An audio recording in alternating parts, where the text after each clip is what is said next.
Okay, so good morning, students. Good morning, sir. Okay, so good morning.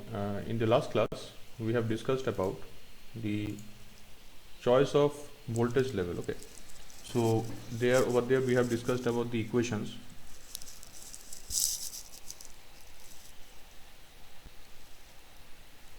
Okay, so equation of the cost. Okay, so there were two costs. One was the installation cost or investment cost. One was the cost of losses. Okay, and the cost was losses was simplified. Okay, so that simplification also I have explained. And then using the minimizing theorem, okay, because the actual target will be to reduce the cost as much as possible, because the investment cost, okay, so there are few constants which we cannot alter, that is the number of conductors, the cross section of a conductor, okay, things cannot be altered. Okay, so that is why those are not coming under the minimizing equations, but rather the parameters which can be controlled, that is the voltage. Okay, voltage can be controlled, and the number of conductors can be controlled depending upon the requirement, but generally those are constants. And if the voltage is controlled, suppose you are taking higher voltage, so obviously the conductor size will vary, so conductor size can be varied, so it can be controlled. So that means what are the variables of the cost function, which is number one is power, okay, number two is voltage, that is the terminal voltage, then we have the conductor size or conductor cross sectional area. So that means if you are transmitting bulk amount of power, so the power can be controlled from the sending end side. Now if you want to transmit bulk amount of power, so obviously you will go for higher voltages. Otherwise, if you go for low voltages, then the current will be high and there will be too much of I square R loss. Okay, so power loss. So that is why you will choose higher voltage. So if higher voltages are chosen, then obviously the conductor, the current which is flowing in the conductor will reduce. If conductor is reduced, then the current is reduced, Obviously reduced conductor means we will require different size of conductors. Okay, so basically current is reduced, so obviously we will have you can say the obviously the conductor size will vary from the requirement of the voltage and current. So that is why the cost function is a total cost function which is modified and is written as C1 plus C2, that is investment cost plus the running cost, that is the cost which is obtained from the losses. Okay, if you add them you will get a modified equation like this. So now the target will be to minimize this cost function by optimizing it and finding the best solution of power and voltage. Okay, that means you have to solve this using the optimization technique. So the concept of optimization technique can be brought over here because hand calculation takes a lot of time. Okay, so generally these are done by the engineers. Okay, so after that the optimal value of the voltages depending upon the kilometer, what span, because DC is generally HVDC generally chosen above 400 to 500 kilometer. Okay, so depending upon the location, depending upon the climate, depending upon the distance, span, the voltages are set. Okay, and the costs are automatically calculated. The voltage level V is chosen to minimize the cost. Okay, so that means the cost function C, total cost is being minimized. Okay, then the voltage is chosen in such a way that we are getting the minimum cost. Okay, so now you can see this particular figure. There is a figure. This figure shows the graph between voltage level, line cost and converter cost. Okay, so converter cost is also a parameter to be considered, but it is not explained over here because the detailed study is not that required in this case. But this graph you can see the line cost is reducing as the voltage level is increasing. Okay, so line cost, so cost of, you can see investment cost. Okay, and as well as the cost of losses. So if the voltage level increases, the graph decreases. Now after this certain point, optimal system voltage, after this point you can see the cost is again increasing. That means suppose you are choosing a voltage, say some 100 of kV. So up to certain value of 100 of kV, suppose 300, 400 kV, 500 kV, it is okay. But if you exceeding that voltage level, if you are going for higher voltage, okay, more than say 500, 600, 700 kV, then what happens? Obviously the losses will reduce, but the investment cost will increase.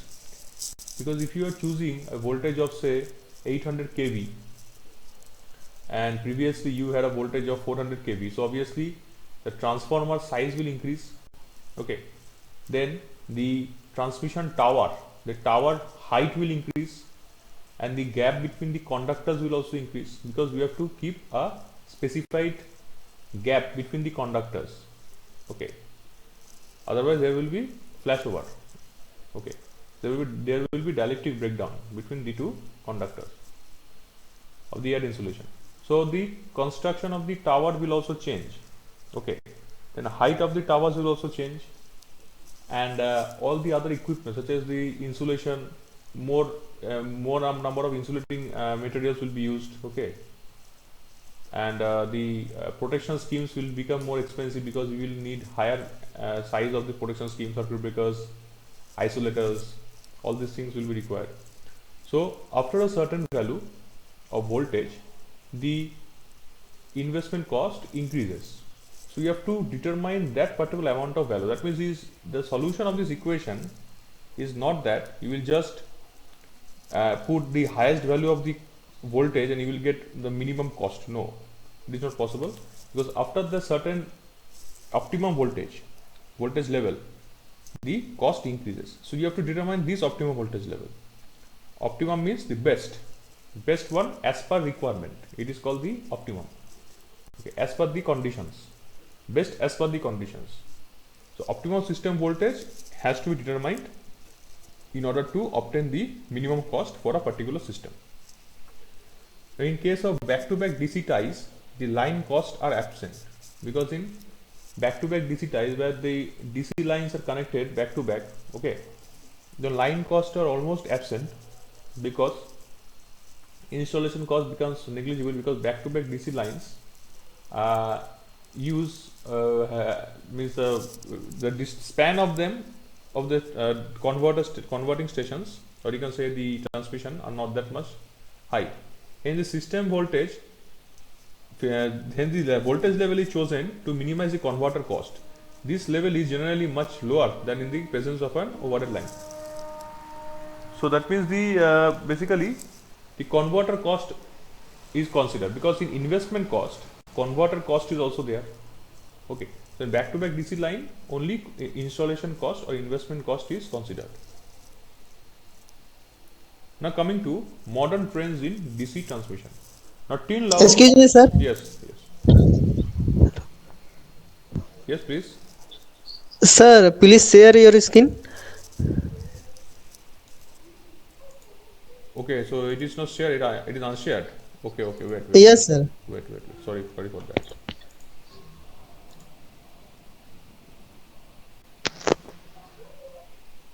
Okay, maybe it is unshared due to network problem. Okay, now it is visible. Yes, sir. Okay. Okay, so I was actually explaining these equations. So previously we have gone through these equations of choice of voltage level. Okay, so this one was the investment cost. Okay, this one was the investment cost, and this one was the cost of losses. Okay, this one was the cost of losses. Okay, so now this cost of losses was minimized, I have simplified, and then we have obtained a minimized equation because we have made some changes. Why? Because this parameter is dependent upon power and voltage. So the number of conductor and conductor size is dependent upon power and voltage. So that is why after simplifying two different equations, we are writing the total cost equation, that is C1 plus C2. C1 was the investment cost, C2 was the cost of losses. So after making some changes in the equations, because there were some constants, okay, and some parameters were interdependent, so we have simplified those conditions and we have written a final objective function. So our objective function is this one. Okay, objective function, because I am using the terminology with respect to the optimization, soft optimization technique subject, because in this is also an optimization problem, because our goal is to determine the optimum value of voltage and power, so that we get the minimum that means minimum cost. We get the minimum cost. Okay, that means we have to determine that value of voltage and power.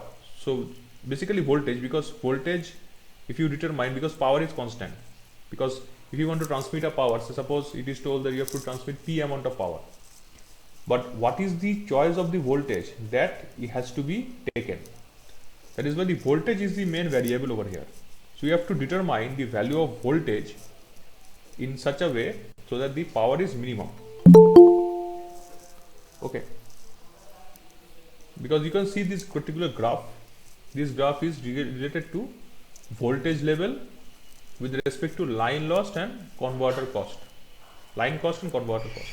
Line cost is the total cost, that means the investment cost as well as the cost of losses. Okay, you can see in this particular line, if I highlight this one, this particular line, okay, this is a line which shows that the cost is decreasing with the increase in the voltage.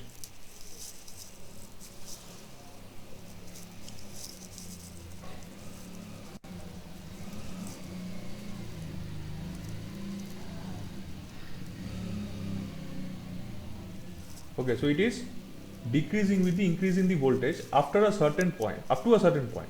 That means this particular point.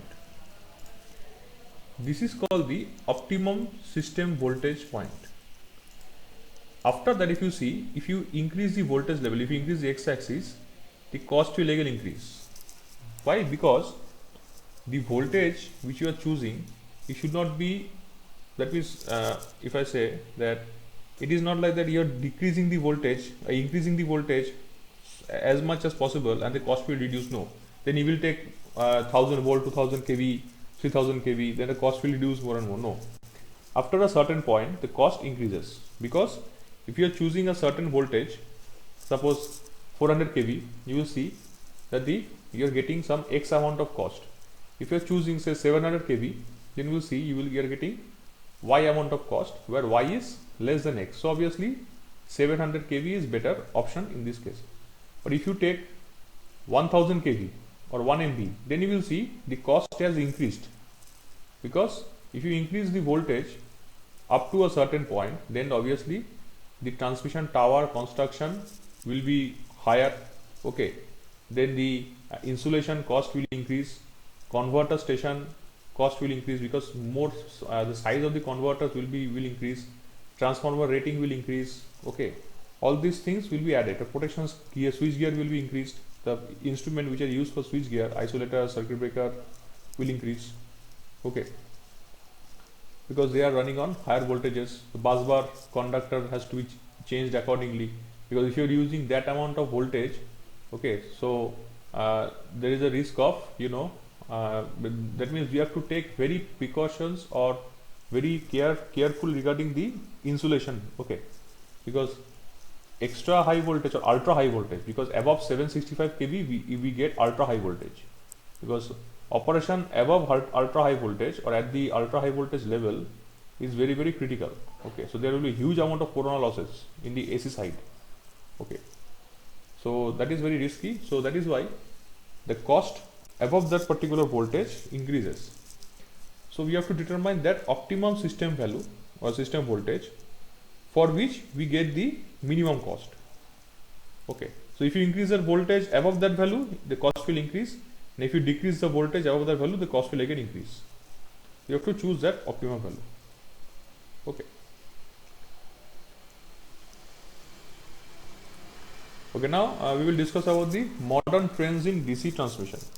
So up to here, up till now, we have discussed about the you can say planning of HVDC transmission. That means how to plan, means what voltage level should be chosen. Okay, what area should be chosen, what amount of power should be chosen for transmitting the voltage. Okay, all these things came under the planning of the HVDC transmission. Now modern trends means, what are the modern trends which are currently going on in the field of HVDC transmission. Okay, so the continued technology developments in the areas of the power semiconductor devices. Okay, digital electronics, that means the power semiconductor devices means we are using for the converter stations, basically for the converting stations, we require the different modern techniques. Okay, modern techniques of conversion, because we use thyristors. Okay, then more and more advanced techniques have been introduced nowadays, so that because the converter stations has a lot of disadvantages, because converting stations introduce a lot of losses also, because heat losses come across the converter station, because a lot of heat is lost. Because a lot of power is lost due to heat loss. So that is also reducing the efficiency of the HVDC transmission system.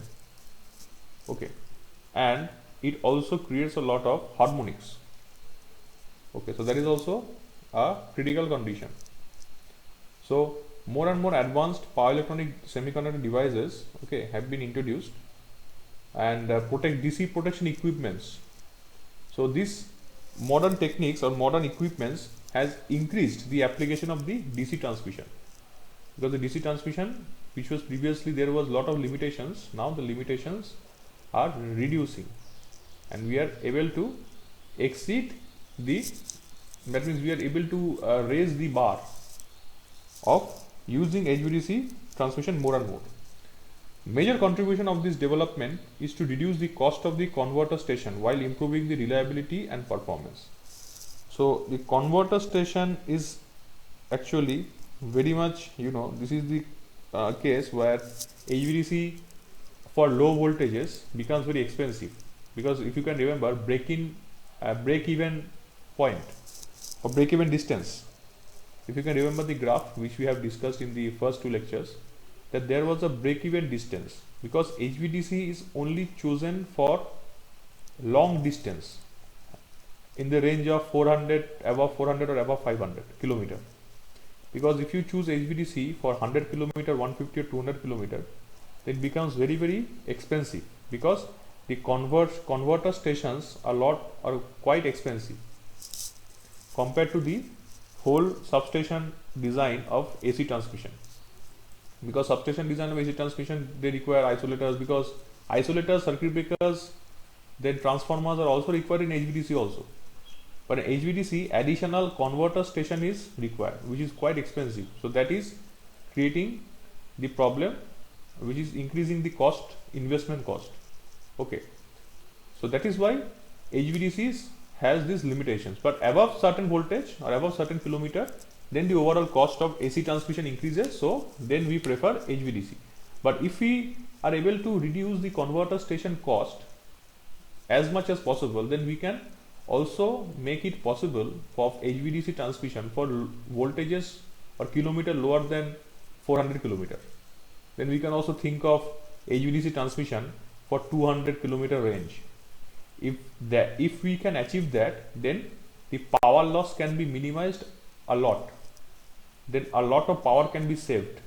Okay, and the cost of operation will also be saved. Then what will happen? More electricity price will reduce. Okay, there will be less power losses, this less you can say load sheddings or power cuts. Okay, so that is why more emphasis is given on minimizing or reducing the cost of the converting station nowadays. So this is a very important.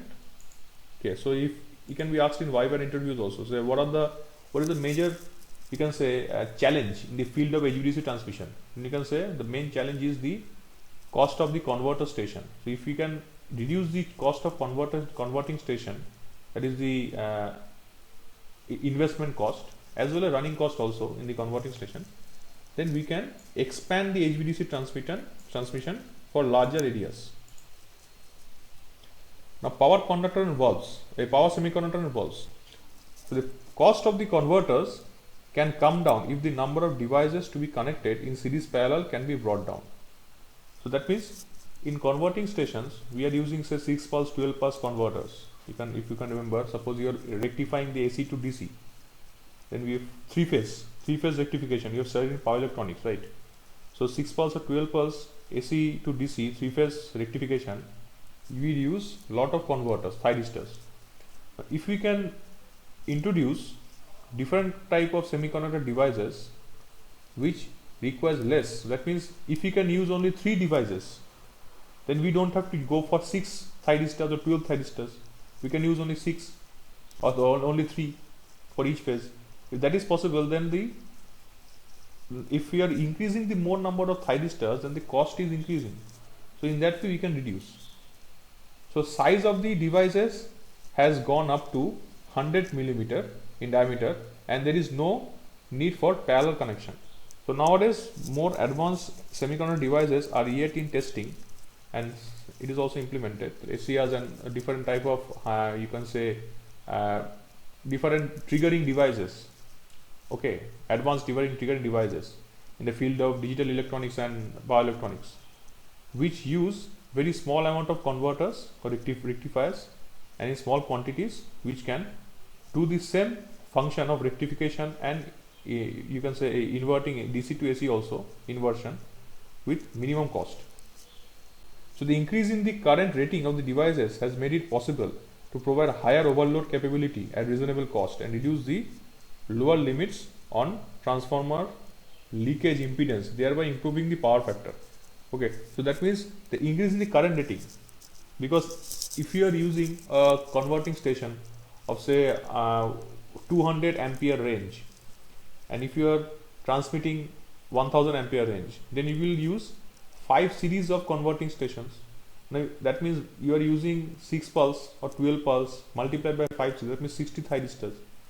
if you are able to reduce the thyristors and also you are able to increase the power rating of each thyristor, then the total number of thyristor will reduce or rectifier equipments will reduce. Okay, and also the leakage impedance of the transformer also reduces, because after the transformer what happens, you are connecting the rectifier, and from the inverter you are connecting the transformer, so there are a lot of leakage reactance. So leakage reactance means, so if you are increasing the reactance in the system, then the R by X ratio will reduce. Okay, so R by X ratio is nothing but the power factor. Okay, so that means if R by Z, actually R by Z, so R by Z is cos phi, so if X is increasing, so Z is increasing, so R by X is reducing, so power factor is reducing. So if X can be reduced, okay, if X is reduced, then the power factor can be improved. So in this way, these converting stations are also creating reduced power loss, power factor. Now if you are able to improve the, you can say, performance of the converting stations, then the power factor can also be improved. The development of light trigger thyristors should also improve the reliability of the converting station. The cost of these valves is also reduced by the application of zinc oxide gapless arresters and protective firing methods. So this, we know that thyristors require triggering, firing, because the otherwise it will not operate. So nowadays these different techniques have been used, where zinc oxide gapless arresters are used for this firing, so that the firing becomes very much smooth and it becomes much more reliable. So the power rating of the thyristor is increased by better cooling methods, because as I told you, the converting stations create a lot of heat losses, because the firing of these thyristors create a lot of heat. So a lot of power is reduced in heat losses, because it is also calculated in many cases that we prefer HVDC. Why? Because the line losses are reducing, isn't it? We have discussed earlier that the I square R loss becomes less in HVDC. Why? Because we are only using two conductors. Okay, two conductors, and in AC we are using 3 conductors. So obviously 2/3, it becomes 2/3. So 33% power loss is reduced. But whenever you are adding the converting station, in converting station, so what happens? There is a lot of heat losses. These heat losses, where it is getting this power to be converted into heat, it is actually the power from the electrical transmission. That is the VI, apparent power, isn't it? So it is apparent power which the converting station is, when it is rectifying or inverting, it is creating a lot of heat losses. So power is lost in the form of heat. So that means that 2/3 or 1/3 power loss which we have saved from transmission, it is getting utilized in the converter. Ultimately we are not getting advantage. So that is why we are not, so HVDC is not becoming advantageous, or the purpose for which HVDC was installed, it is not fulfilling that purpose, because it is creating a additional problem, the heat losses. So if these cooling methods are introduced, better cooling methods are introduced in this particular thyristors, the higher rating of thyristors, then the heat losses can be minimized, and then we can reduce the power losses. So deionized water cooling has now become a standard and results in reduced losses in cooling. So deionized cooling is a modern technique which is helping in reducing the losses which is produced by the heat. So it is a better cooling method. So two-phase flow using the forced vaporization is also being investigated as means of reducing the thermal resistance between the heat sink and the ambient.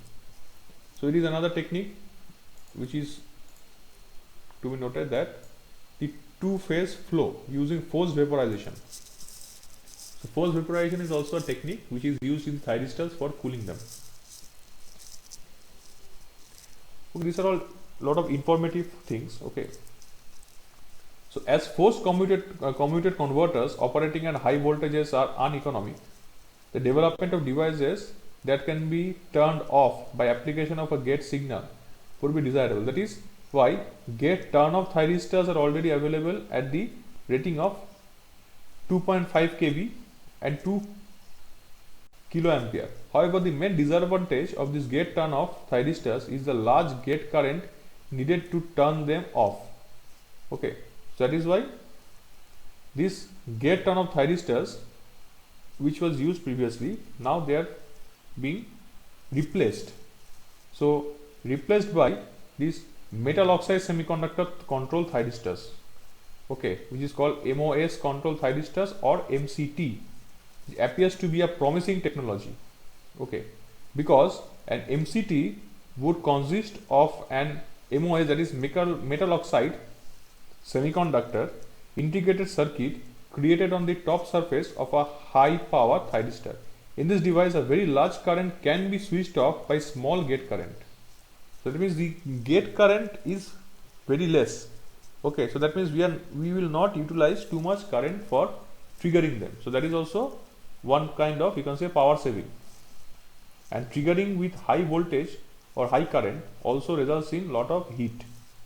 Okay, so the turn off time of the MCT is also less than 1/3 of that of GTOs. However, MCT is still in the early stage of development. So basically, if the gate current, that is the triggering current, is reduced, that means number one, we will use less amount of power for triggering. Number two, it will result in very quick action. It means the triggering will take place at a very fast rate. Okay, then turn off time, or you can say the turn off time will take almost 1/3 time compared to the time taken by the GTO. That means if the turn off time is less, that means we are utilizing the current for very less amount of time, power is saved. And if the turn off time is minimized, that means the heat losses will also be minimized. So that is why MCT or metal oxide semiconductor controlled thyristors are very much efficient. Okay, but still the operation, this particular, you can say, the trials are going on, and I think nowadays it is also in practice in many areas of HVDC. So the cost of silicon used in the manufacture of power semiconductor devices can be brought down by 15 to 20% from the use of magnetic CZ method instead of the conventional FZ method. So research is also under. So these are a little bit technical, which is not being, it is quite new to you. Okay, so this is just for information that this kind of techniques are used nowadays. So you can just note them down, because this magnetic CZ method is nowadays used. So yes, which was previously, which is replaced by the conventional float zone method. Okay. Now, converter control. The development of the microcomputer based converter control equipment has now made it possible to design systems with completely redundant converter control with automatic transfer between systems in the case of malfunction. So that means earlier the converter control, that means when there was a conversion, that means rectification or inversion, and it was done manually. Okay, and using computer also it was done, but nowadays the microcomputers, you can say microcomputer based converter control equipments have been introduced, which are quite fast acting. That means converting from AC to DC and DC to AC, okay, becomes very, very fast, and if any malfunction is there, then it can be sorted out very easily by its own. So there is no requirement of converter control. The control action is manual, is not required. That is why it is called redundant converter control. That is, it is not required anymore, because there is an automatic transfer between systems. Because during malfunction there is an automatic transfer in case of any malfunction. That is why the converter control is no longer required if you are using these modern techniques of microcomputer based converter control equipment. So not only is the forced outage rate of control equipment reduced, but it also possible to perform scheduled preventive maintenance on the standby system when the converter is in operation. So that means when the converter is in operation, then also this schedule, you can say this maintenance. Okay, so maintenance is also very, very reduced. maintenance means problem of maintenance also reduced. So the use of this mini simulator will make it feasible to check vital control and protection functions.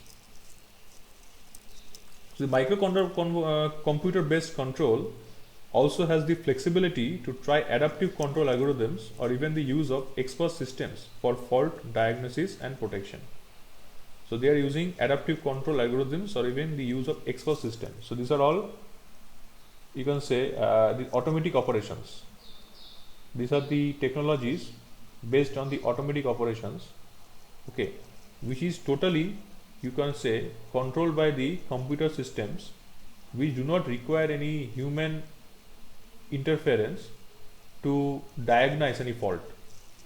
Fault diagnosis means rectification, sorting out, locating fault, everything is done automatically. Okay, so that means these are all fast action, because if you depend on the manual operation, manual fault detection, manual diagnosis, it will take a lot of time. Okay, and it will introduce a lot of power loss, power failure. So that means these things are being overcome if you use this kind of microcontroller based controllers, okay, for the converter. Now DC breaker.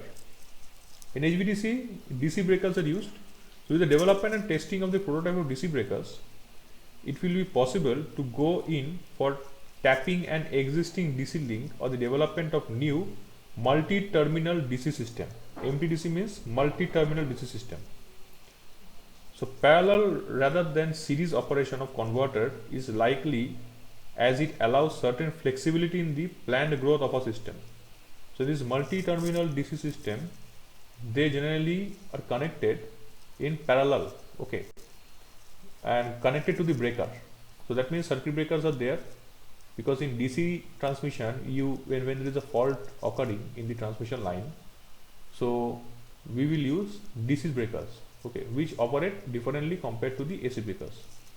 Okay, now because in AC breakers there is a frequency, because if you have studied in power system, if you can remember that AC circuit breakers, there is an RRV, rate of rise of restacking voltage, and all these things are there. This arc is formed, and arc quenching mechanisms are different, because in AC the arc which are formed, they are also follow this sinusoidal property. So we always target that zero time where to extinguish the arc, you can remember. So there is a rate of rise of restacking voltage. So restacking voltage concept is there in AC, but it is very different in case of DC. That is why the circuit breakers are also constructed differently, because if there is a arcing formation, because in DC also there will be arcing formation, because if you are using voltages of 700 kV range or 800 kV range in HVDC, when there is a fault and we are disconnecting the line or breaking the line using the circuit breaker, so obviously the circuit breaker terminals will open. When the terminals will open and high voltage is there, ultra high voltage is there, there will be arc.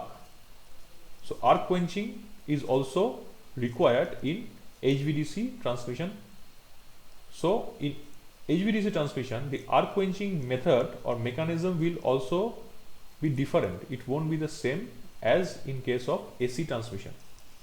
That is why for the fast and reliable operation of the DC breakers, the multi-terminal DC system are used, where they are connected in parallel.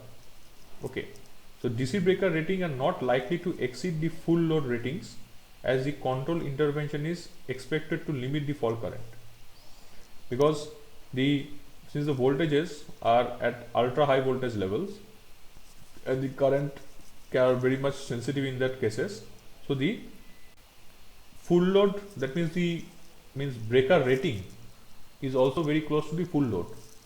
Okay, so that means any minor fault can result in the opening of the breaker. So the control and protection of the multi-terminal DC system is not a straightforward extension of that used in the two-terminal DC system. The possibility of the decentralized control necessitated by the communication failure, the coordination of the control and protection are some of the issues currently being studied. So basically, it is not only the straightforward, we can say the two-terminal DC system was there, okay, but in multi-terminal DC system, the interconnection of the DC links are being made in a different way, okay. So that is a different perspective of study, so that we will be discussing later. Now, another modern trend in the AC system is that the conversion of existing AC lines. Because see, if you have an area, say, which is using 400 kilometer of AC transmission, and if previously it was said that the area which was using AC transmission, suppose 30 years ago, for 400 kilometer, the voltage rating was 400 kV.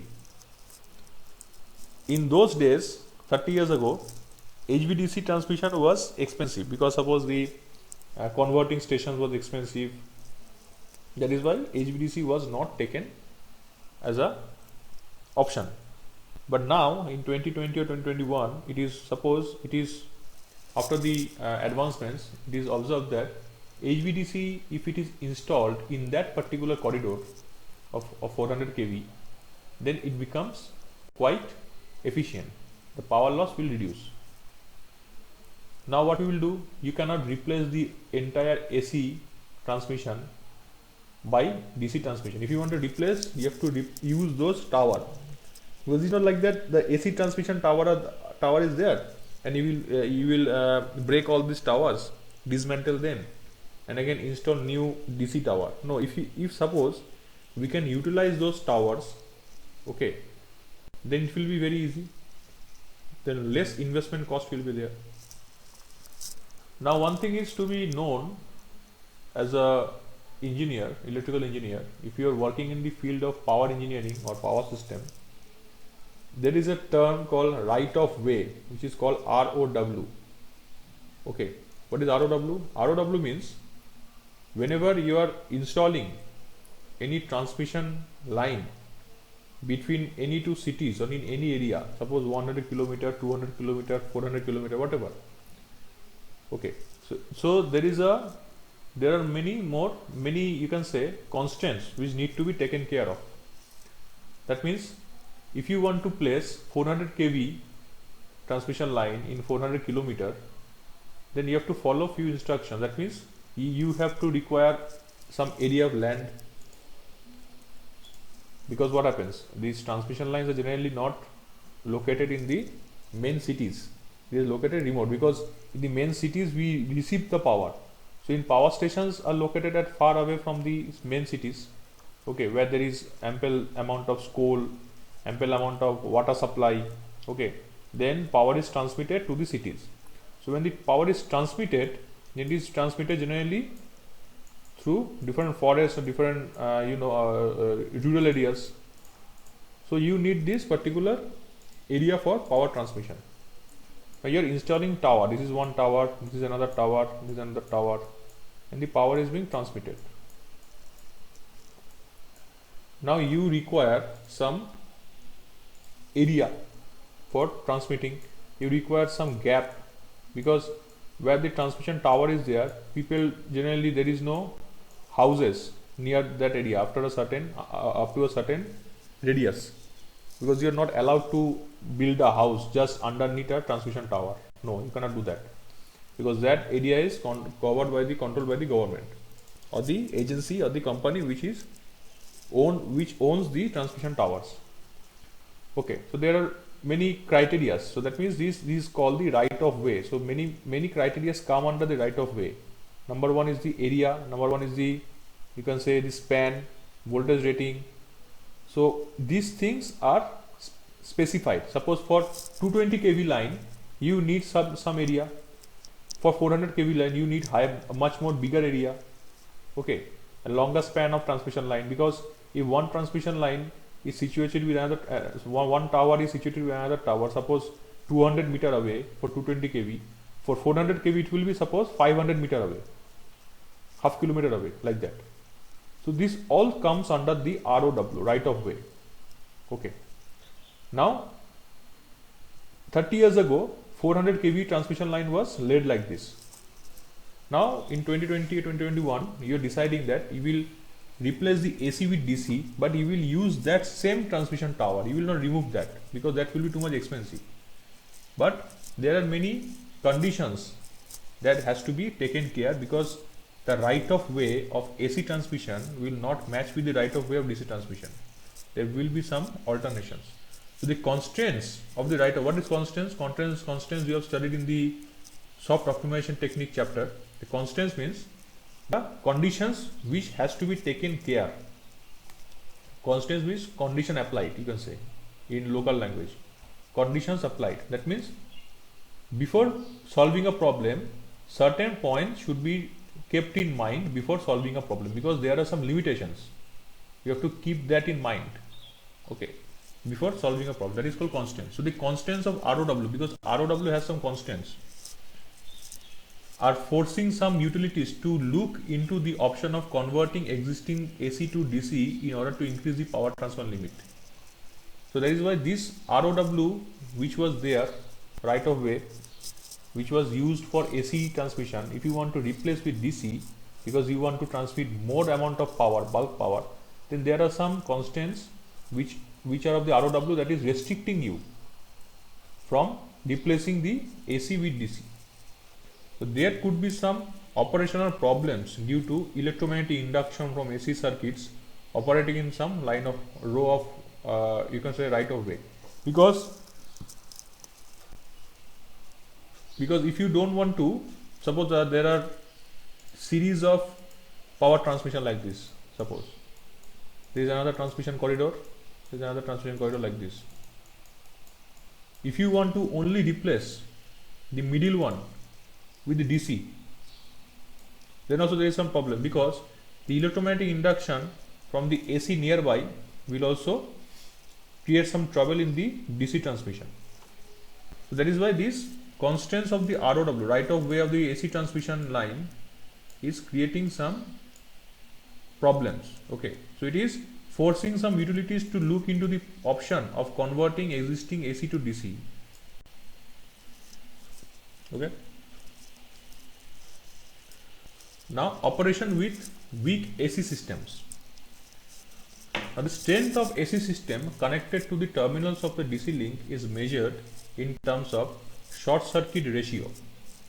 So the strength of AC system connected to the DC terminal, that means if you are connecting at AC to DC, that means what you are doing, you are rectifying and then connecting to DC, because interconnection of different bus bar or power are very flexible or reliable in case of DC. That is why we are choosing HVDC, isn't it?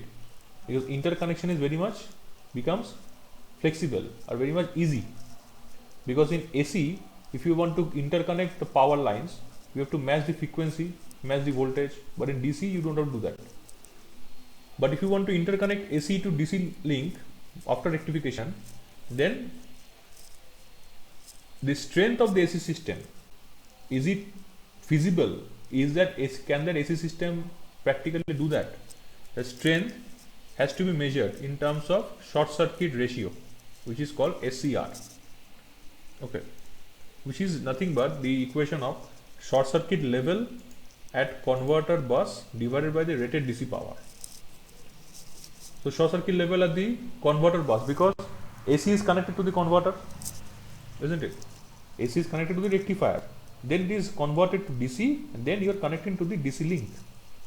So before connecting to DC link, when it is connected to the converter, then the short circuit level of the converter is to be tested, because if short circuit occurs, suppose during the conversion or rectification, if short circuit occurs, then will it hamper the entire DC link? If yes, then it cannot be taken. Okay, that is why the strength is calculated, SCR is calculated. If SCR is less than 3, okay, then the SC system is said to be weak. That means short circuit level of the converter bus, if it is less than 3, so it should be more than 3. That means the capacity of the converter bus to withstand the short circuit should be high. Okay, suppose short circuit occurs, and the converter station cannot withstand, मतलब उसको संभाल नहीं पाया, उस converter station it is actually disconnected. That means it cannot be connected to the DC link then. Okay, that means it is a weak AC system. So to become a strong AC system, the short circuit level, to withstand the short circuit level, that means protection scheme of the converting station should be 3 times of the rated DC power. If it is more than 3 times of the rated DC power, then it is a strong AC system which can be interconnected with the DC link. So the conventional constant existing angle control may not be satisfactory with the weak AC system. The recovery of the inverters following the clearing of the fault in the connected AC system can also be problematic. So fault clearance also becomes problematic for a weak AC system.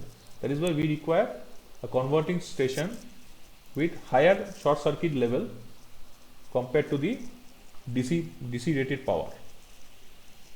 Okay. Now constant reactive current control or AC voltage control have been suggested to overcome some of the problems of the weak systems. So some of the problems which are really causing the system to be weak, because now we have known that what is weak AC system. If the short circuit level of the converter station is less than 3 times of the DC power, rated power, then it is a weak. Or what is creating it weak? Why is it weak?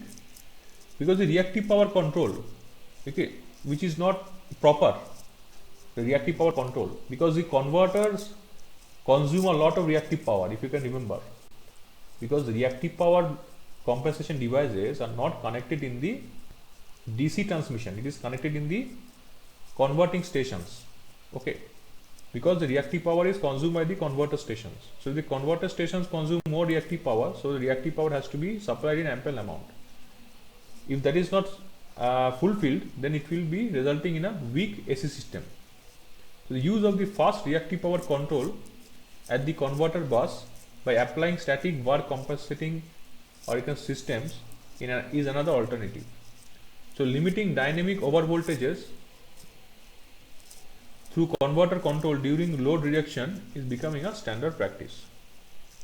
The power modulation techniques is used to improve the dynamic power of the power system will all have to be modified in the presence of weak. So these are all the informatives. Okay.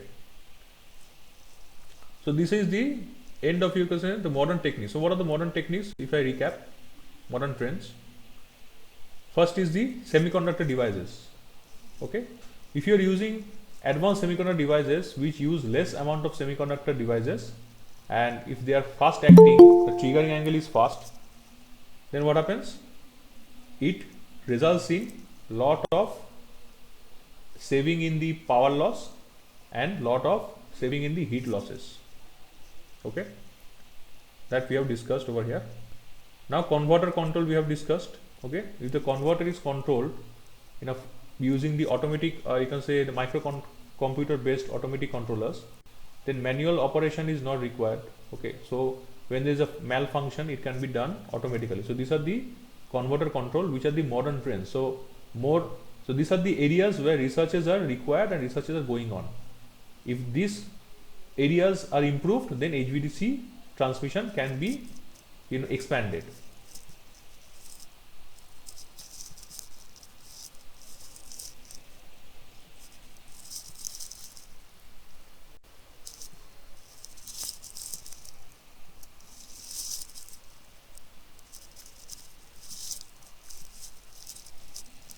Okay, so then DC breakers are also used, multi-terminal ones instead of 2-terminal ones.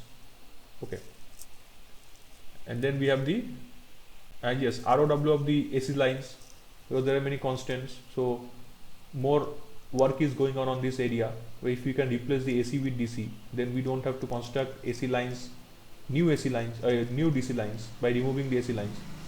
Okay, so these are the area of concern and the weak AC system. So these are the topics which comes under the modern trends in HVDC transmission. Okay, so you have to go through this. I will be sharing these notes with you in the Google Classroom right after this class. Okay, then you can go through this and it will be you can study, as well as I will share you the PDF of two books, e-books with me. One is of K.R. Padiyar, okay, writer, and one book is a foreign author. Both books I will be share with you, because these two books are being mentioned in the syllabus as per the under the textbook, I think. Okay, so if you have the physical book, that is okay, but still I will be sharing the ebook with you because it will be helpful. Now this is the last topic that I will be discussing today. That is the disadvantages, or you can say limitations, of the HVDC transmission. So HVDC has lot of advantages, as we all know. That is why we are studying this subject. It has lot of advantages over AC transmission, but still there are limitations or disadvantages. That is why we are working on those which we have just discussed in the modern trends section. Why we are looking for the modern trend? Because some improvement is required in specific areas, which is creating a hindrance or barrier for the expansion of HVDC. So if you are able to work on those and bring more advanced technologies in those areas, then we can expand this HVDC transmission in a longer way, and we can have a future of HVDC, so that we can increase the power efficiency more compared to HVDC. So what are the disadvantages? Number one is the cost of the terminal equipment. So in HVDC line, the rectifier used at the sending end and the inverter used at the receiving end. The smoothing filters need at the receiving end. The cost of these equipments is very high. So as we have discussed that the converting equipments are very high. Okay, because converter stations, the rectifications, that is why we were discussing that the thyristors need to be modified. Okay, and smoothing filters are used. Why? Because the converting stations create lot of harmonics, isn't it? The harmonics created, so harmonics need to be filtered. So these are also adding to the investment cost. That is why this converter station is very much expensive. I've just mentioned previously that this is the major challenge. That if anyone asks what is the major challenge in HVDC transmission, it is the cost of the converter station, because we need filters, we need rectifiers, we need gate triggering signals, okay, or you can say gate triggering devices. Okay, then there are additional devices also, which are converting transformer, electrical, mechanical auxiliaries, pole control, valve control, and many more. All these equipments is of high technology and cost of equipment is high.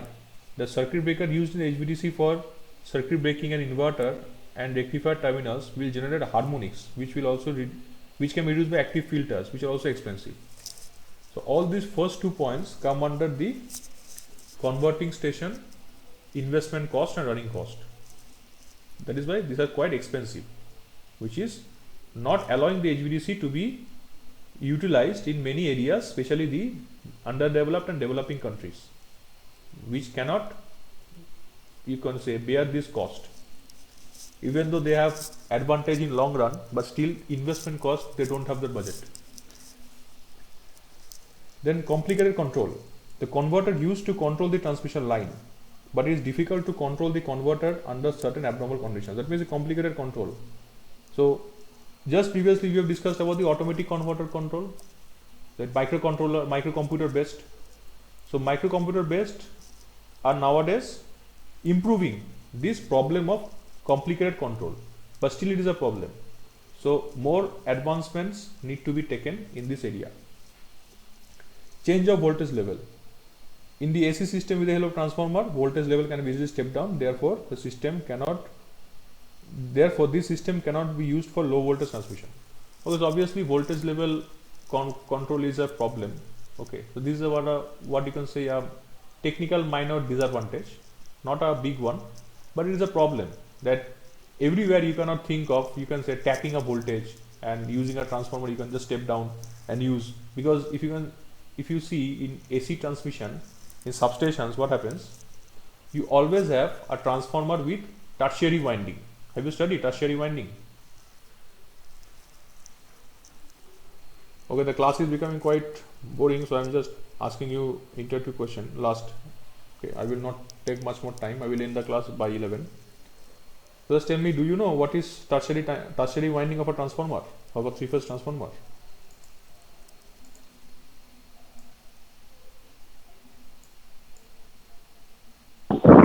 No, sir.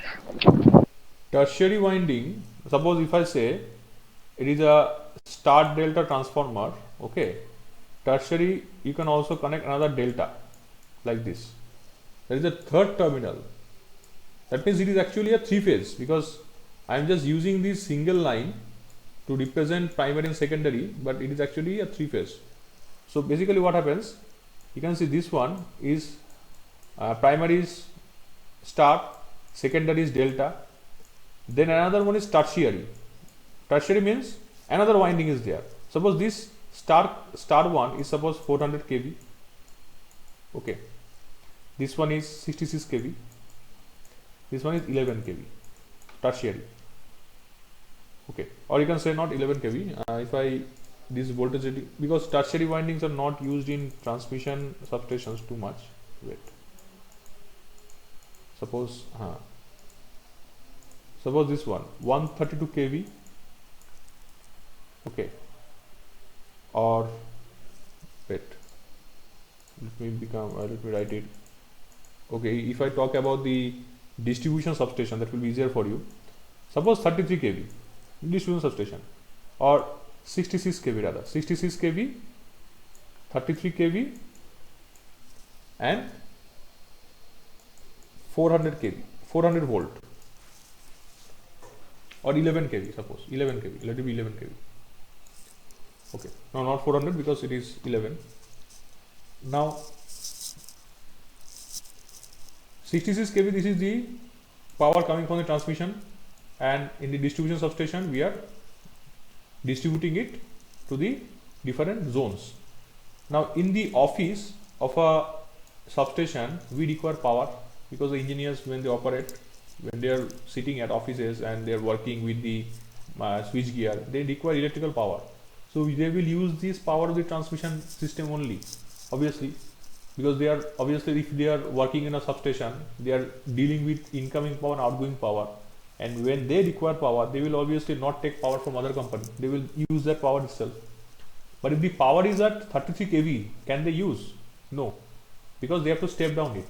So they require another transformer which is called the auxiliary transformer. Okay, so they connect it to the auxiliary transformer and then step down. But if they want to reduce the cost of the auxiliary transformer, because they will require two auxiliary transformers, because why? Suppose 33 kV is there, they cannot directly convert 33 to 400, they have to step down to 11 kV and then another transformer with 11 kV to 400 kV. That means they will use two transformers, 33 to 11 kV and then 11 kV to 400 volt. Then from 400 volt they will convert to single phase, that is 240 volt. So they are using two transformers. So if I can use a tertiary winding, so I can neglect the transformer, I can discard the transformer. That is the third winding. Third winding will step down this 66 kV to 11 kV. That is called the tertiary winding. Primary, secondary, tertiary.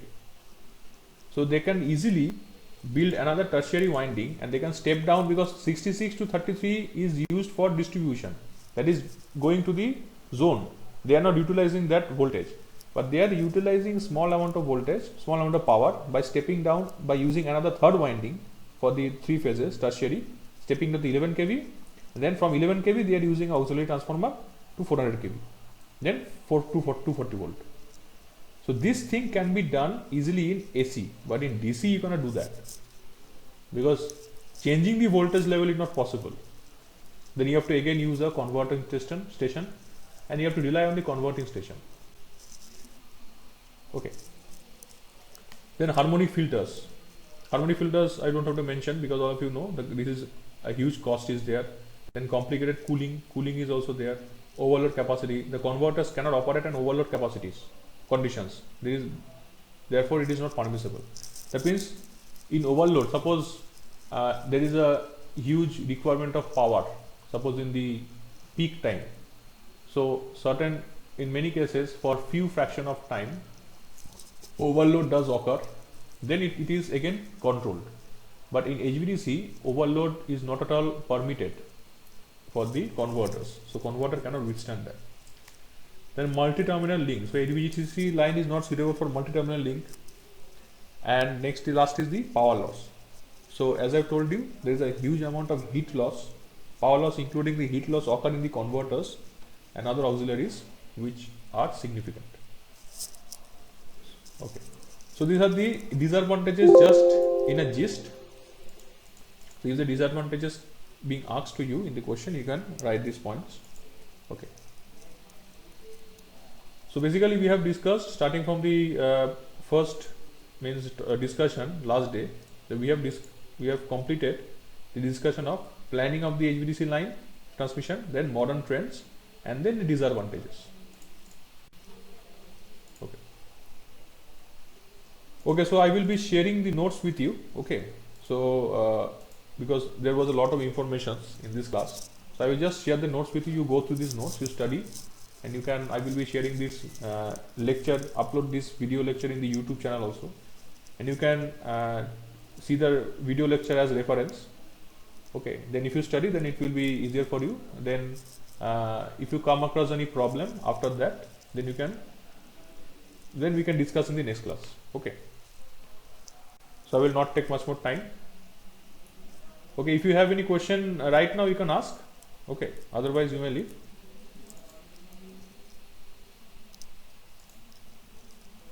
Any questions? Akshay? No, sir. Deepak? Okay. Thank you, sir. Okay. Thank you then. Thank you. Thank you, sir.